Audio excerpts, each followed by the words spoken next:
Why are you beeping? Should not be making smoke like that. Oh, it's toasty. Yeah!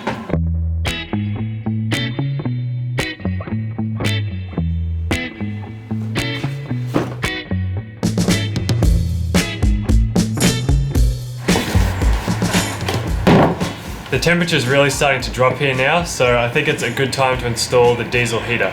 So laid out on the table here are all the components I need to set up this diesel heater. These all came in the kit, and the reason that some of them look like they've been used before is because they have.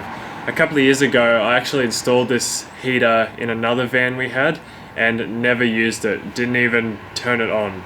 And since then, it's just been sitting in a box, so I'm really glad that I'm able to use it now in the truck. I would love to have a van one day where I can have a fireplace in it, but unfortunately, the truck just isn't big enough to fit one in with everything else that we want to have in there. I'd love to have a fireplace, not just because of how beautiful they are and how warm they are, but also because it's a more sustainable fuel than diesel. Although running on diesel isn't ideal, it's incredibly efficient. It uses hardly any fuel per hour of running. So before we get into installing the heater, I have to work out where to put it.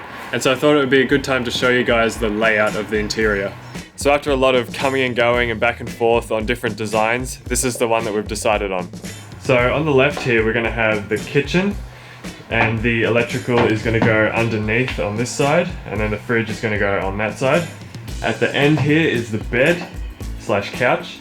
Then on the right hand side, this is going to be the sink.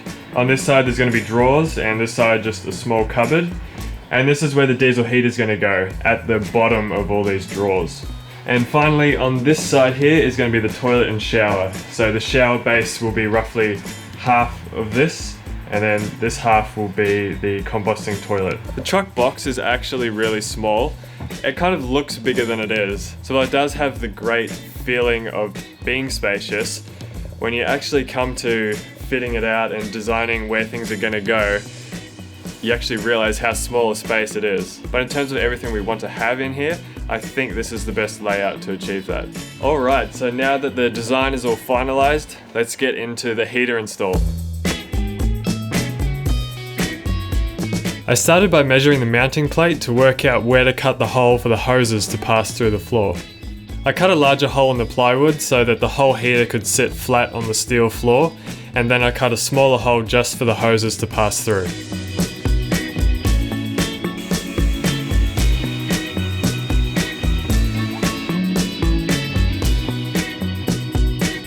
So now that I've got the hole drilled for the heater, I can start mounting all the components. Installing one of these heaters is actually pretty simple, but I think the hardest part about it is actually working out where everything is going to go. Because every build is different, the instructions can only go so far in helping you, so you just have to work out what's going to be best for your situation. So here's a basic diagram of all the components of the heater. So starting with the fuel tank, you can either use the tank that the kits normally come with, or you can tap into your main tank. I'm going to use the fuel tank that it came with because it's going to be much simpler to install than dropping the diesel tank on the truck.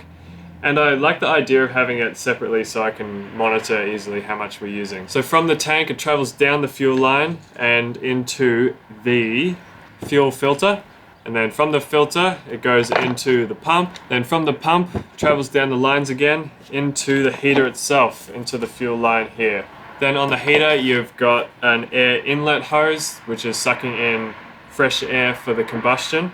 And then you've got the exhaust on the other side. So the exhaust comes out, and then usually the kits come with a little muffler to make it quieter. So the muffler goes on, and then you can have another piece at the end directing it away from the vehicle. There's an air hose that goes on this end for the fresh air in. This is going to be inside the vehicle, drawing in cold air from under the bed. And then you've got the end where the heat exchanger is, where the hot air comes out. And once all that's in, you've got to hook up the electronics, and then it should be good to go. So now I'm going to get on to installing the fuel tank.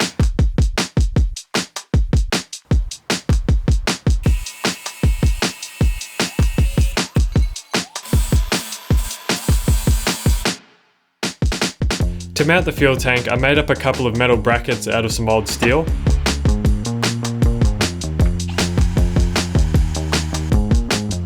The tank has 3 screw holes for mounting, but I wanted it to have a bit of extra support. mostly because I had to screw this tank in back to front because of how I put in the fuel outlet when I installed it in the last van.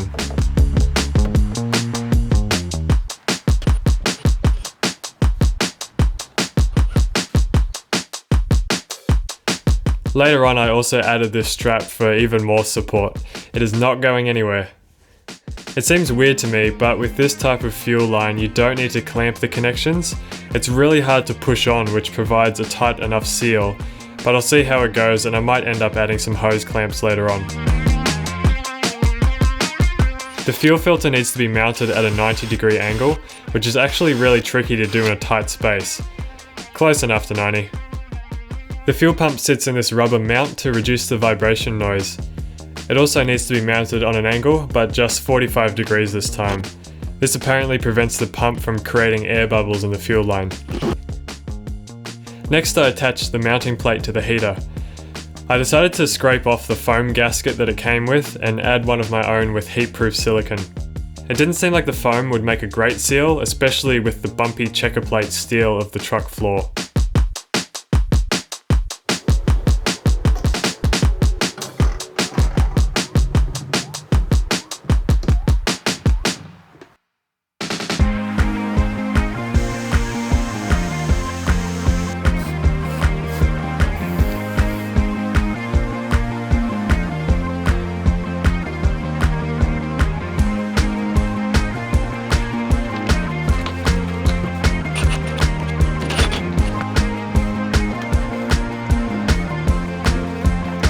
I attached the muffler to the exhaust pipe and secured it to the metal mudguard of the truck. Then I hooked up the fuel line from the pump to the heater. I wrapped all the fuel line in corrugated pipe to give it some protection. Remember that super professional looking graphic from earlier in the video? I bet you were thinking, I wish I could create something that professional and slick. Well, it's your lucky day because Skillshare is sponsoring this episode of the build.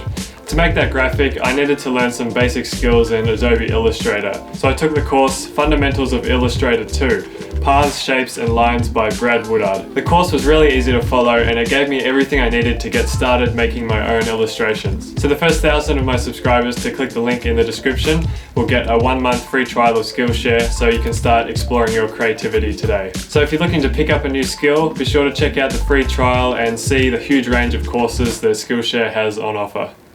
Back to the heater install.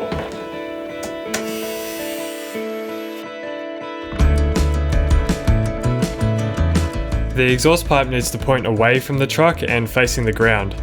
It was great having this mudguard here to use as a mounting point to get the exhaust hose in the right direction. This air filter didn't come in the kit, but I bought it as an extra because I thought it would be a good idea to have one on the air intake.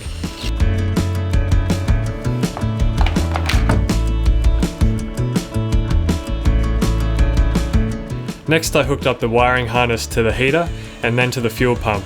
Then I fed the other cabling to the other side of the truck where the batteries are and where the heater controller is.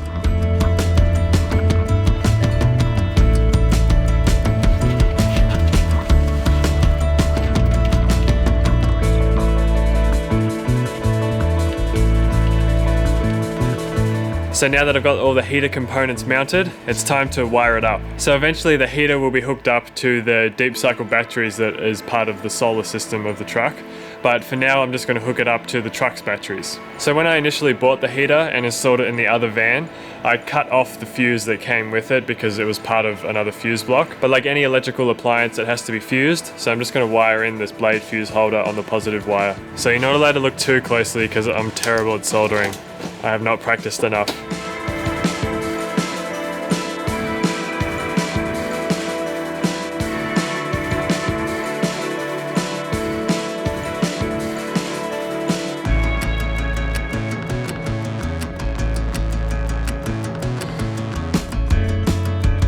And then finally I connected up the controller.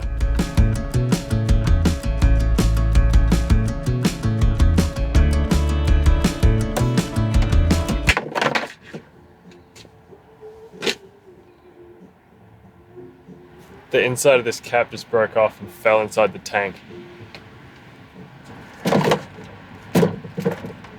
Got it. Yes.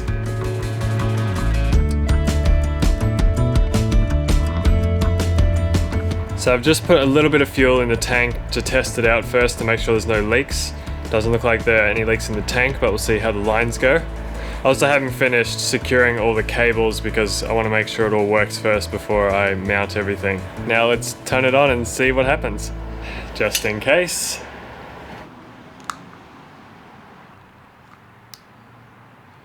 So the controller's not turning on. I think the connections on the battery terminals might be a bit too corroded and rusty, and it's not getting a clean connection. So I'll unhook the connections and give the terminals a good clean and see if I can get power to the controller. So I thought before pulling all the terminals off and cleaning them, I'll just check it with my multimeter. And I just checked it on the connections for the heater cables, and it is getting power. So there's something else wrong with it, and it could be the controller itself or the connection to the controller. So I'll go explore that now. After trying to diagnose the battery issue, I read the instructions, and you have to hold down the on and off button for 3 seconds to turn it on. So there's no problem with the power. I guess the lesson is read the instructions first. Let's try this again. There we go. Well, there we go, the heater's starting to make some noise. So that is the fans starting. Fuel pump will start priming in about 1.5 minutes. So there's going to be air in the fuel line that's going to have to be pushed through first before the diesel can get to the heater. Alright, let's go outside and see if the fuel's starting to move. Oh, I can hear the pump clicking.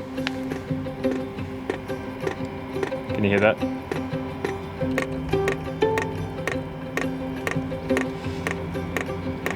Fuel's starting to move through the system. I can see it coming into the bottom of the filter here. So the fan's blowing cold air at the moment because the diesel hasn't reached the heater yet. Oh, now it's beeping. Why are you beeping? Yes, I get it. Stop making noise. So that fuel didn't pump in the line as far as I thought. So this might take a few rounds of trying to start it up to get enough fuel through the line for it to actually ignite. Okay, this is the third startup cycle I've done, and the fuel's finally made it to the pump. So that's good. The pump will be properly lubricated while it's working. Now it just has to push it from the pump up into the heater. Lots of air bubbles. Not at the heater itself yet though.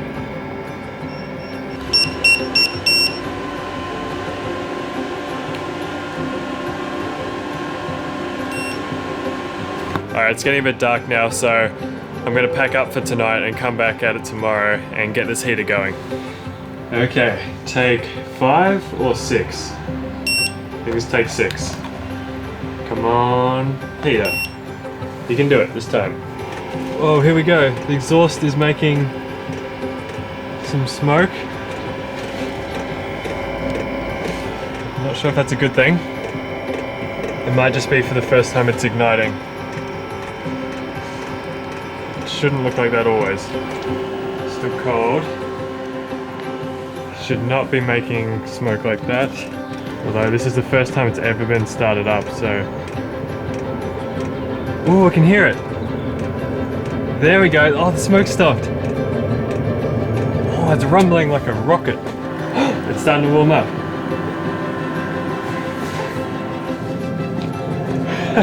It sounds like a spaceship taking off. Yes, we've got hot air. It's working. Woohoo! We've got a heater. It's working. That's so exciting. Oh, it's toasty. Yeah. So the exhaust is not making those fumes like it was. It must have just been because it was the first time it was starting. Now I can't see any smoke at all. Wow, that's really warm.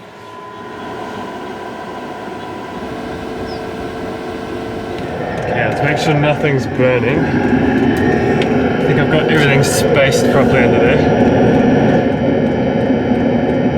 Good. Haha, toasty. So now that I know the heater's working and it's all good, I've gone and tidied up all the hoses and cables and just made sure that everything's secured and mounted properly. I'm stoked to have the heater in and up and running. That was a pretty fun project. It was like a nice micro project within the bigger project. Something that wasn't too hard but is actually pretty satisfying to all put together and get running. It's going to be so nice to have this in here now as I'm working on fitting out the inside. So I'm going to wrap the episode up here, guys. Thank you so much for watching and following along on the heater install. In the next episode, I'm going to start working on the bed/couch that's going to go at the end there. I'm really looking forward to getting that in and having it be the first piece of the puzzle inside the truck here. So thanks again for watching, and I'll see you in the next episode.